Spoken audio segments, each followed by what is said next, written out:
Please be advised, this episode does have content that some may find distressing. As always, listener discretion is advised and it is not suitable for anyone under the age of 13. Hello and welcome to It's Murder Up North.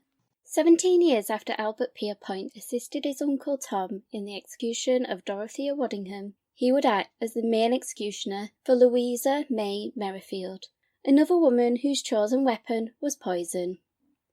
There would be stark parallels between the two cases. Like Dorothea Waddingham, Louisa was hired to attend to the needs of a vulnerable woman, from whose death she would benefit financially. And just like her predecessors, Louisa would stand accused alongside her partner, yet only she would meet her demise at the noose. Join me as I delve into the case of Louisa May Merrifield, otherwise known as the Blackpool Poisoner.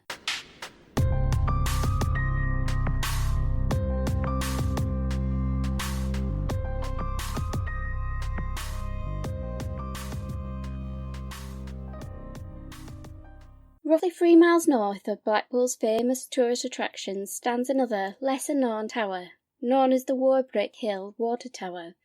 The reinforced concrete monolith was built in 1932 and looms over the surrounding houses. One home that stands in its shadow may not be as impressive as its neighbour, but its unassuming facade belies its dark past.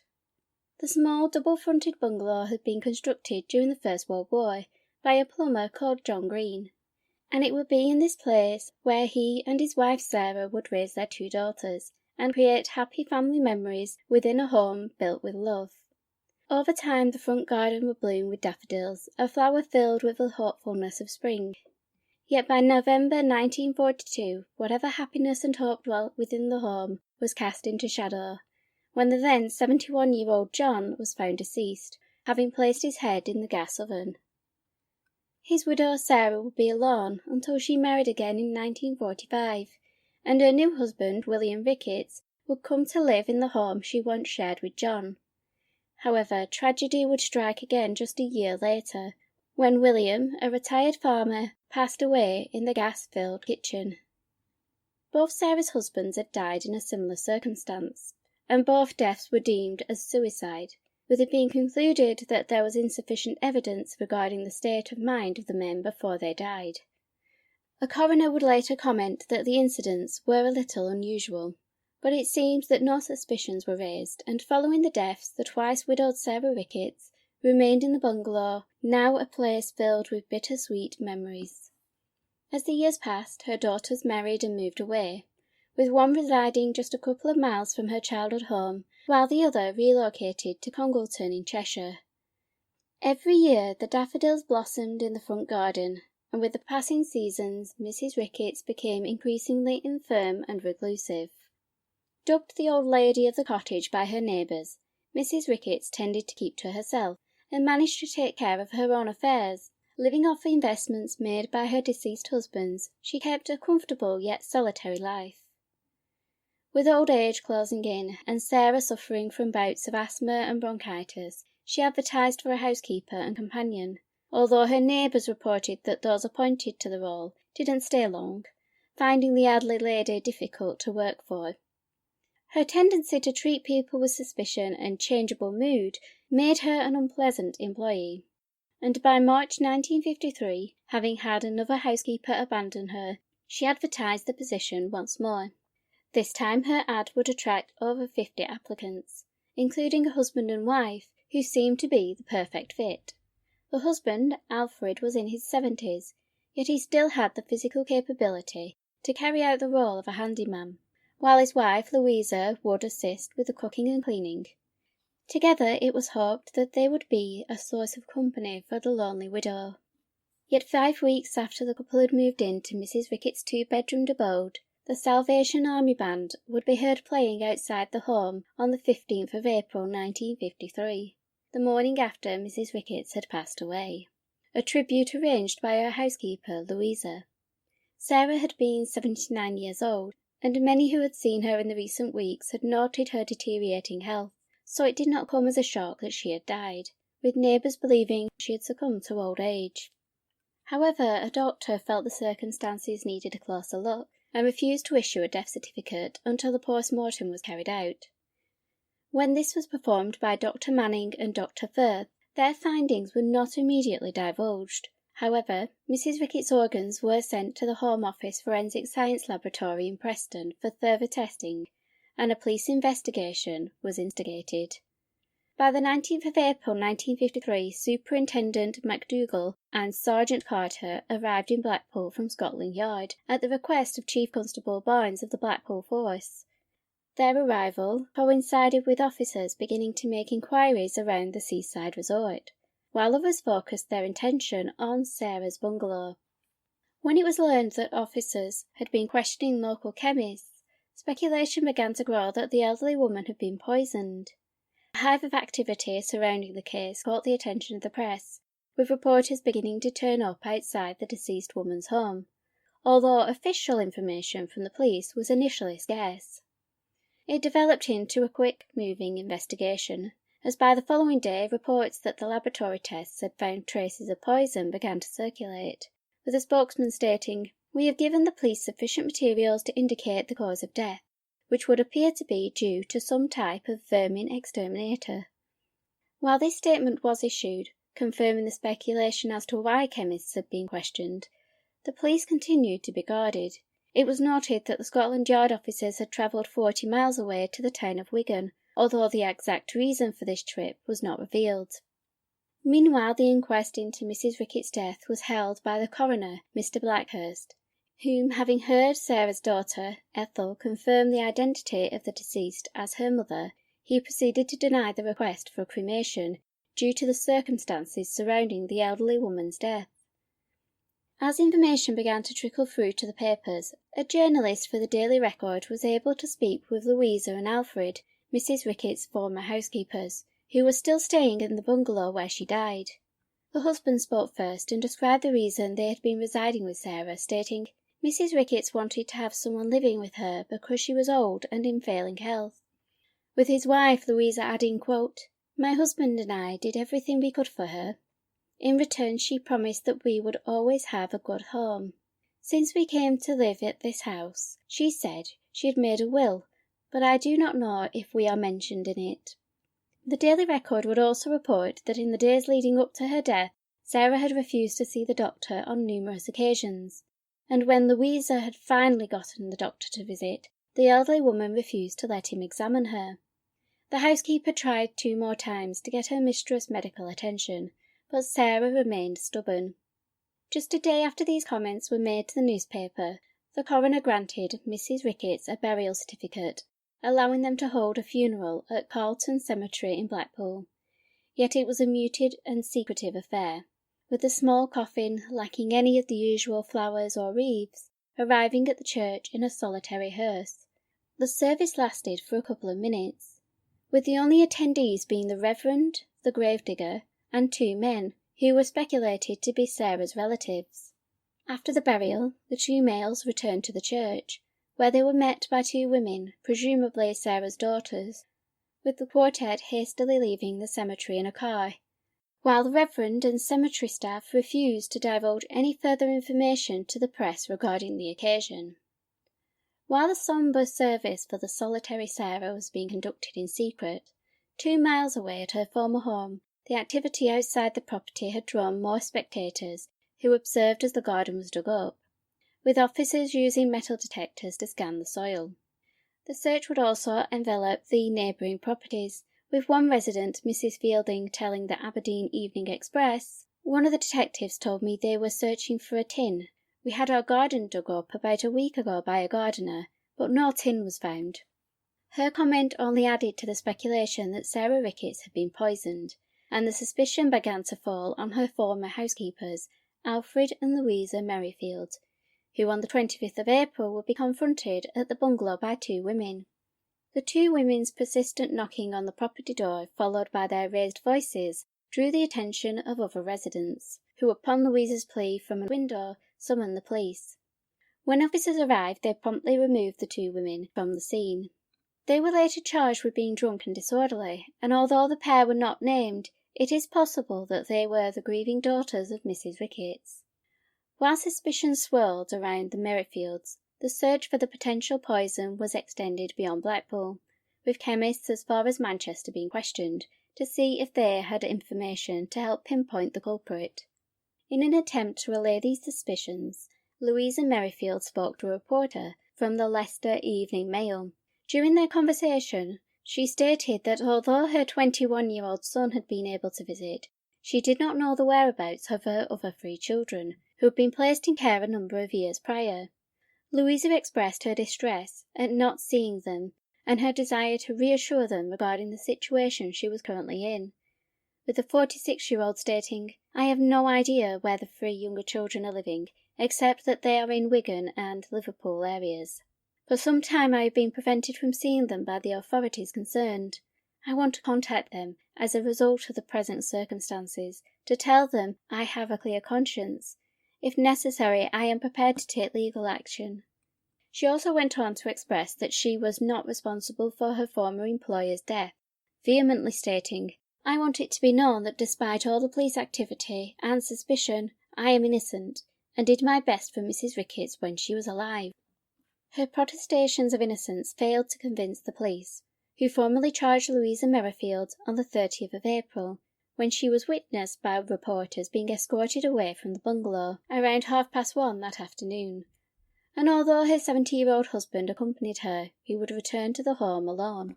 Yet Alfred's days of freedom were also numbered, when on the 15th of May he attended his wife's remand hearing, during which his solicitor made a request for the couple to see one another, as they had been separated since her arrest. Following the hearing, the judge granted the request, and Alfred was escorted to the cells to visit his wife. Yet things took an unexpected turn, as when he finished conversing with Louisa, a pair of handcuffs were placed upon his wrists, and he too was charged with the murder of Sarah Ricketts.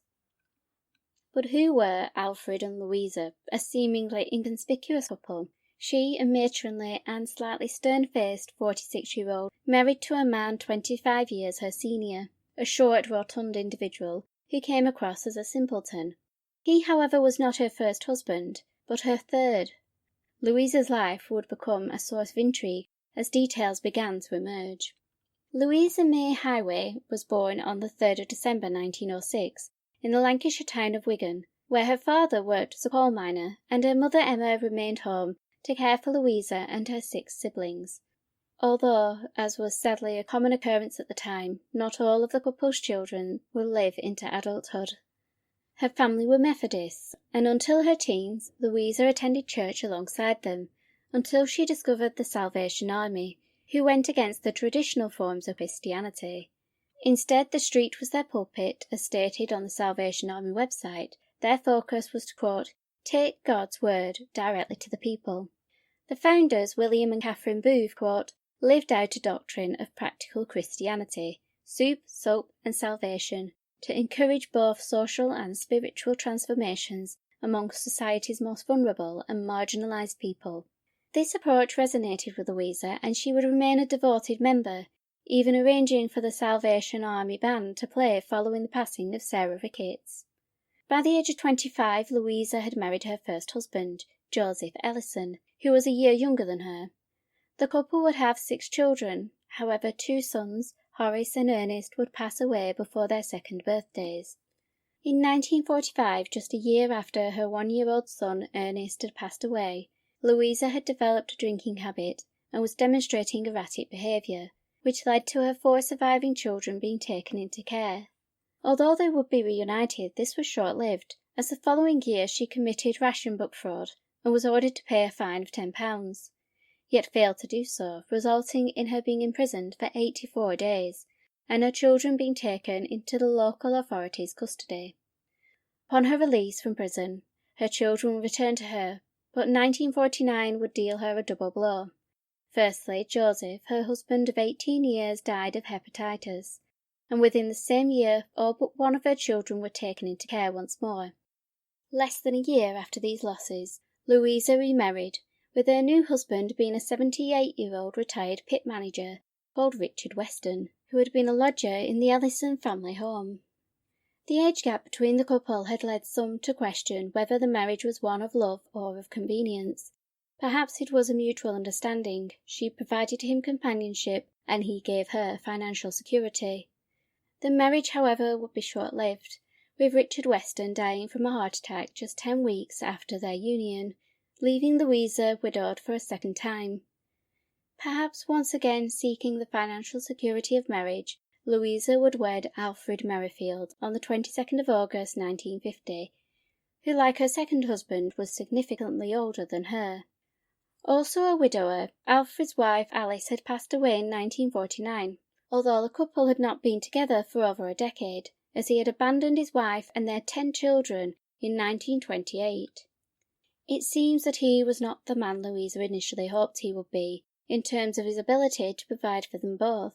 Following the wedding, it became apparent he did not have the means to support her and her children she wished to regain custody of.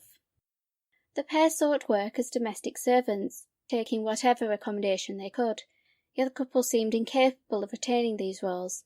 They had at least 20 jobs in the 3 years leading up to March 1953, when they were taken on by Sarah Ricketts, who was unaware of the Merrifields' dismal employment record, littered with accusations of theft and, in Louisa's case, a bad attitude. Sarah Ricketts welcomed the couple into her home on March the 12th, 1953, hopeful that they would provide the help and companionship she desired, yet she was soon to find herself disappointed. Not long after the Merrifields had moved into the 2-bedroom bungalow with its double bay windows and yellow daffodils blooming in the garden, tensions began to show between employer and employees. It was known by others that the 4'8", 79-year-old had a short temper and was proven to be a difficult woman to work for. So when she began to complain about the Merrifields, some took her grumblings with a grain of salt. Sarah expressed her concerns that the couple were not fulfilling their duties to take care of her. They left the food cupboard bare, and they allegedly spent Sarah's money on alcohol instead, which was backed up by the claims that Louisa was often in the pubs where she, quote, drank excessively and habitually became severely inebriated. Louisa Merrifield was a boastful and loose-lipped woman, worsened by drink, and it wasn't long after Mrs. Ricketts had included Mr. and Mrs. Merrifield in her will that Louisa would make careless comments she would soon regret. On March the 25th, 1953, roughly 3 weeks prior to Sarah's death, Louisa met David, a man she had previously lodged with. During the course of their conversation, she told him, quote, I've had a bit of luck. Where I've been living, the old lady had died and left me the bungalow worth £3,000. She proceeded to then tell David that she intended to remortgage the property and with the funds hoped to purchase a nursing home on the seafront. 6 days after this encounter, a former employer would receive a letter from Louisa, in which the 46-year-old proclaimed, quote, I've got a nice job, nursing an old lady, and she's left me a lovely little bungalow. The issue with these would be revealed in court, when Dr. Yule, Sarah's GP, testified that on the 9th of April, 5 days after the letter had been received, the doctor alleged he was approached by Mrs. Merrifield with a request to declare that his patient was of sound mind, as Sarah wished to create a new will.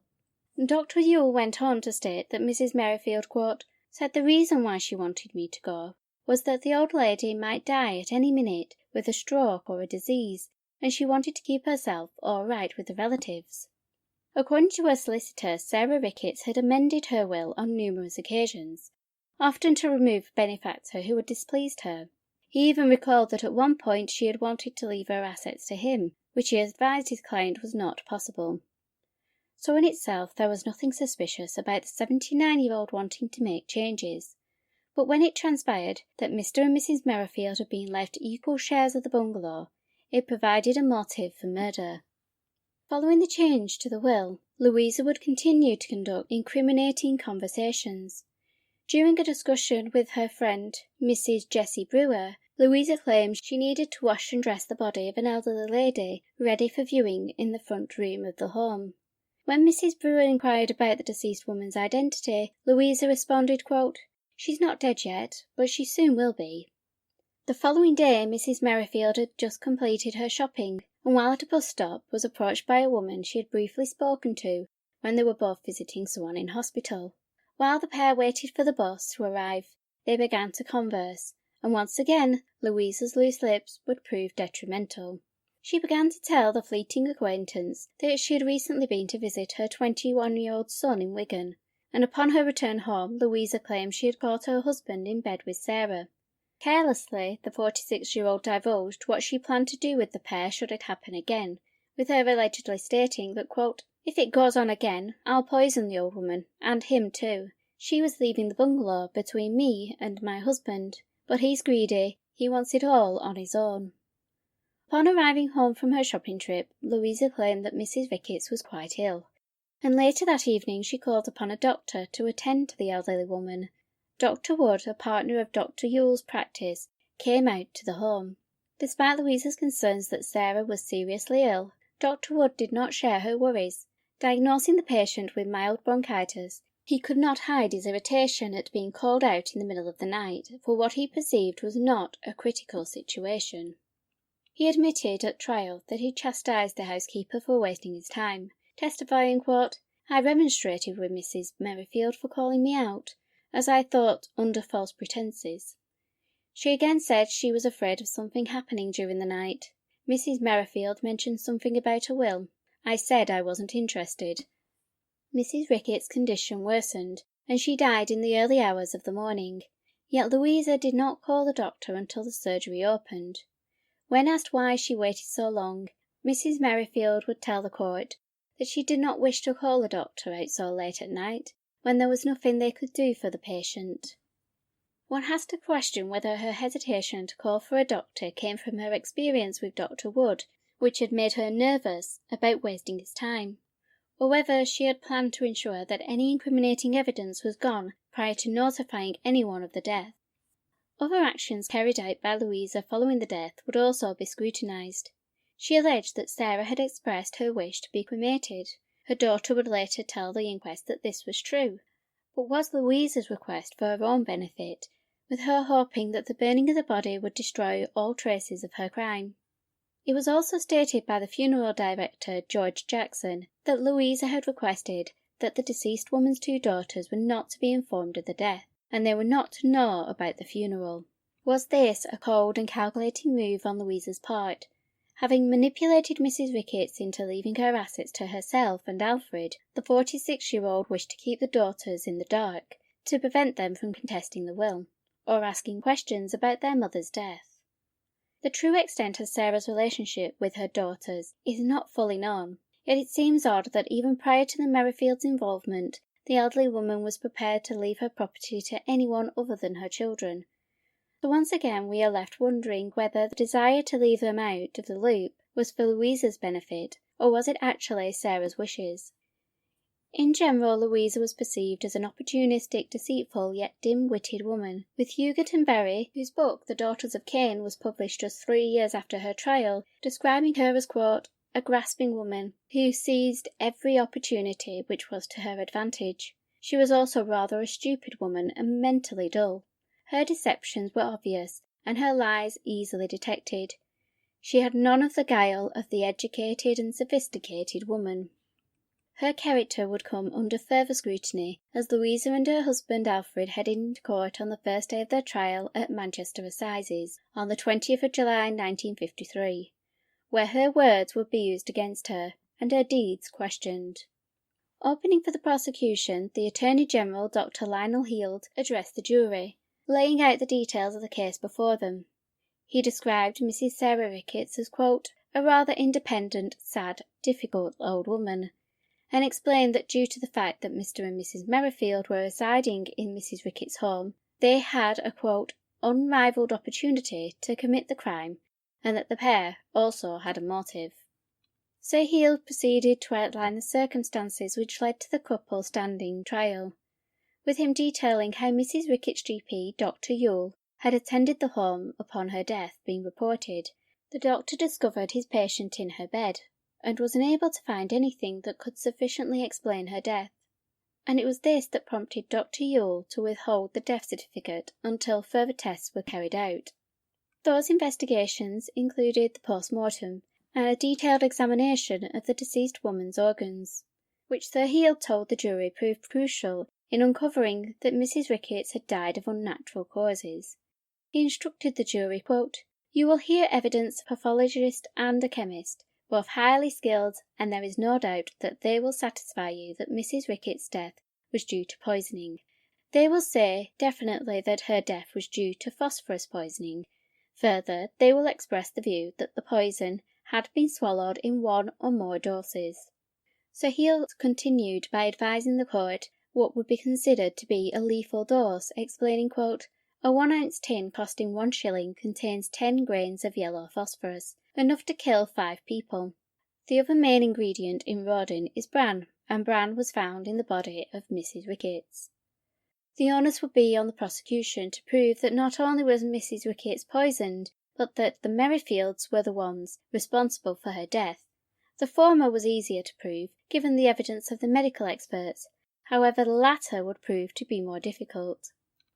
Believing that Mrs. Ricketts had been poisoned by Rawdon, a type of rat poison, which by law had to be sold in a clearly labelled tin specifying the contents and the name of the shop that sold it, police hoped to find the container. Yet the thorough search conducted in the home, its garden, and surrounding locations failed to find the incriminating item that would have held the poison. The prosecution had to provide a convincing explanation for the absence of such a crucial piece of evidence. It was made clear to the jury that prior to the Merrifields moving into the property, no one else had observed Mrs. Ricketts storing or utilising Rawdon in her home. So where had the poison come from? Sir Heald proposed 2 possible scenarios, the first being that Mrs. Ricketts had obtained the poison with the intention of ending her own life. However, the prosecution dispelled this idea by claiming that Mrs. Ricketts had not shown any signs that she intended to do so. He also put to the jury, quote, "If it were suicide, you have to ask yourself the question, what happened to the tin? What happened to the spoon or glass or whatever was the vehicle which Mrs. Ricketts used to get Rawdon from the tin, if it were a tin, to her mouth? What happened to the rest of the tin?" The implication of this conclusion was that if Mrs. Ricketts had not purchased and consumed the poison herself, then the likelihood that the Merrifields had bought the Rawdon, committed the crime, then disposed of the tin, was high.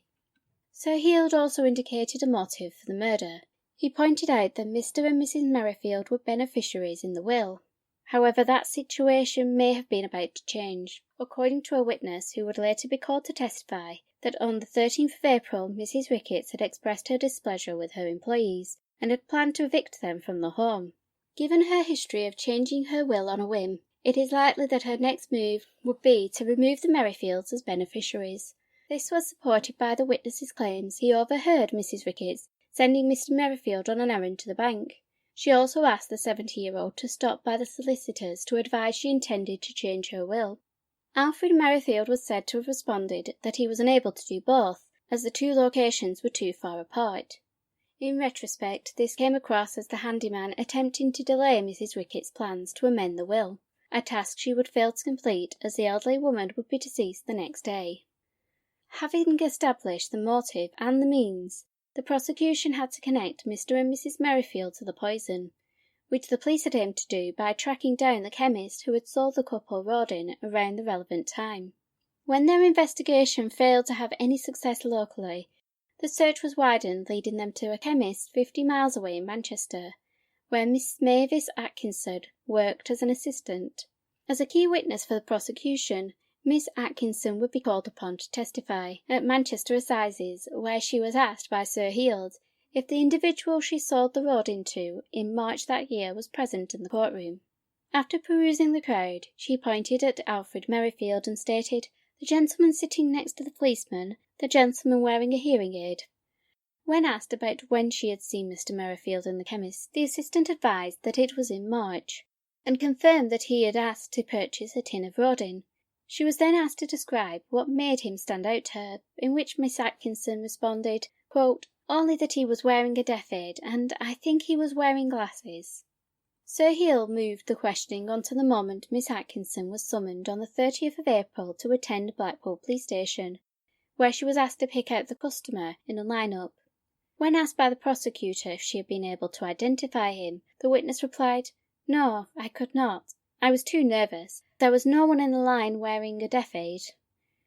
Following this line of questioning from the prosecution, Miss Atkinson was cross-examined by Mr. Nahum for the defence, who focused on the fact that due to the profile of the case, Both Mr. and Mrs. Merrifield's images had been in the newspapers, and so he asked the assistant if she had seen any of these articles.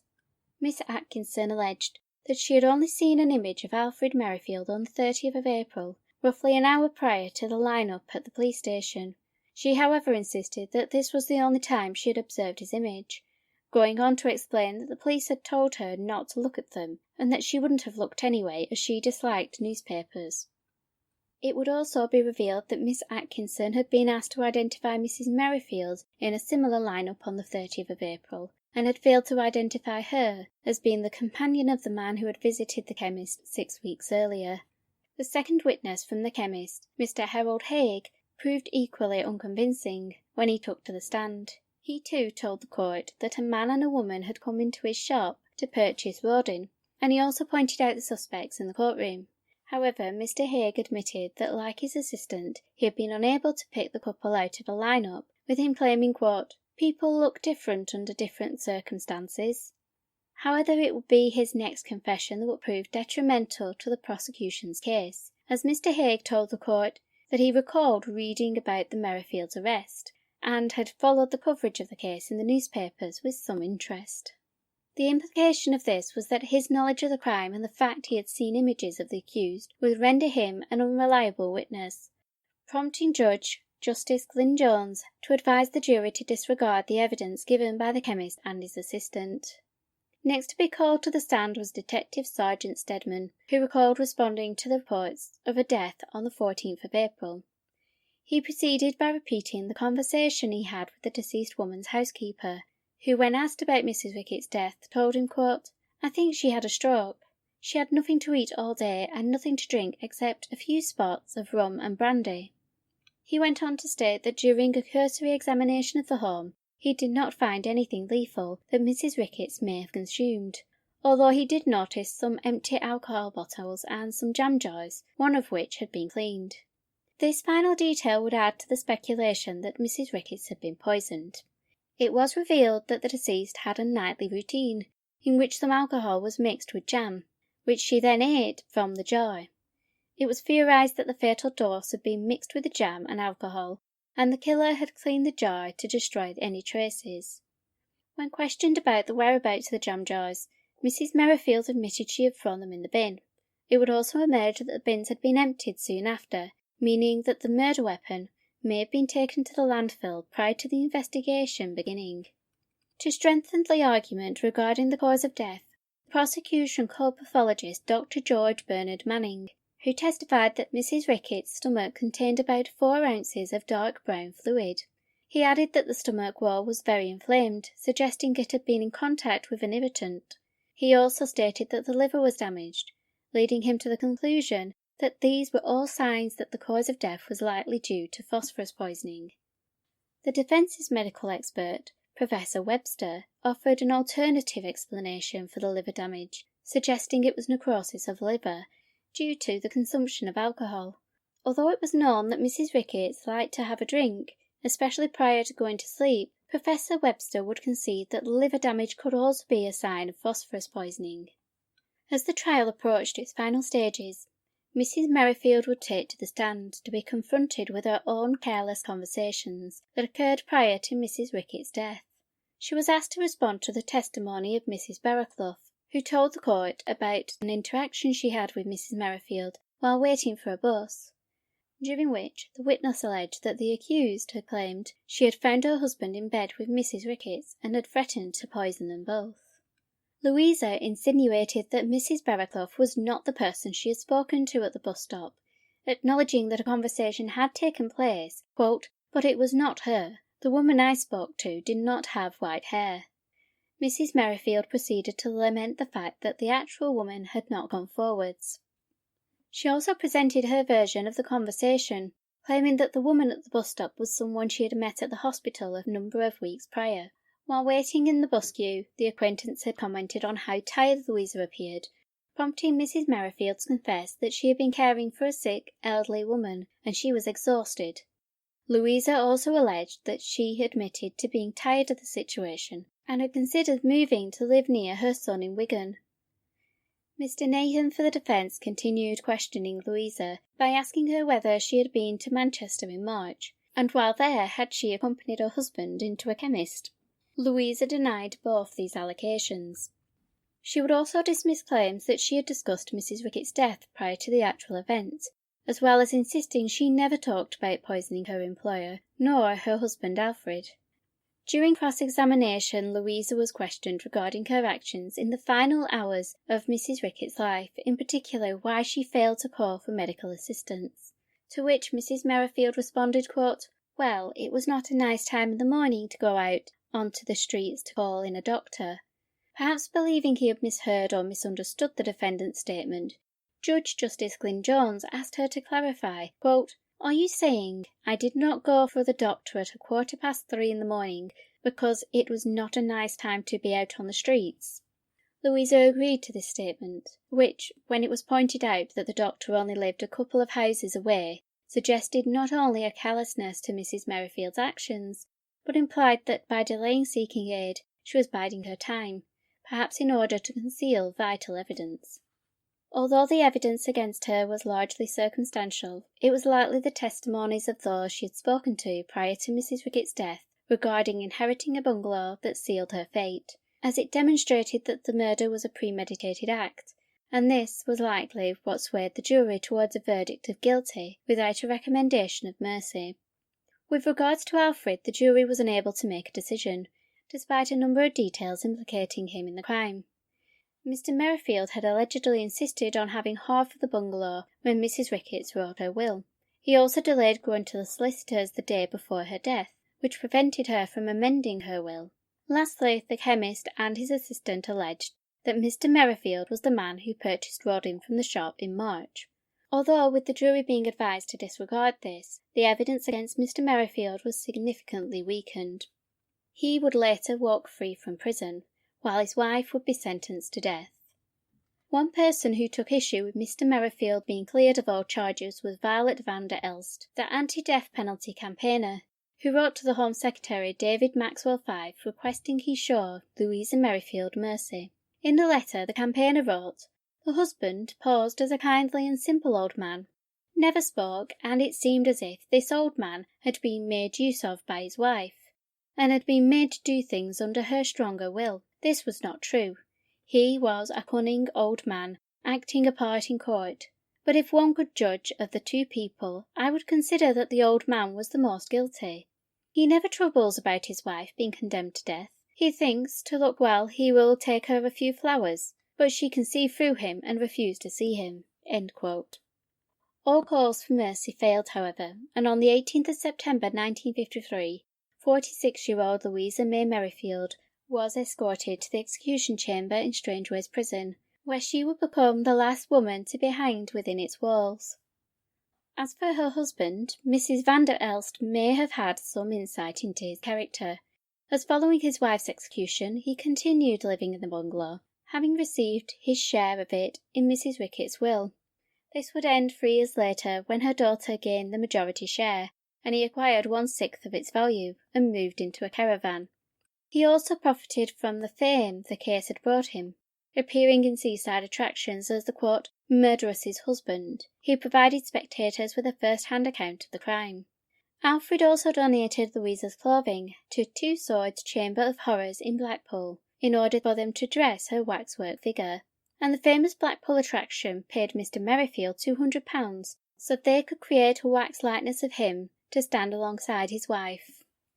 Up until his death in 1962, he continued to profit from the murder, while insisting that he was unaware of Louisa's intentions, and he also alleged that he feared she might have one day poisoned him too.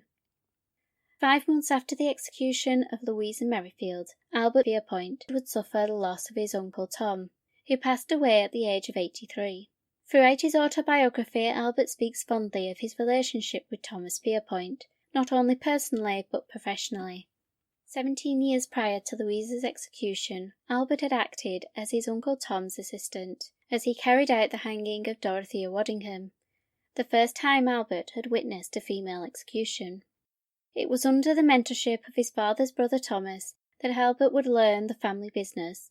He credited his Uncle Tom for instilling in him the values one should adhere to as an executioner, and in recalling his Uncle Tom's impact on his career, he wrote, "I had a good tutor, a very good tutor." Join me next time as I delve into the stories of the last 2 women to be hanged, one whose story's been forgotten and another whose tale is now infamous. So in the meantime, keep an eye on those shadows.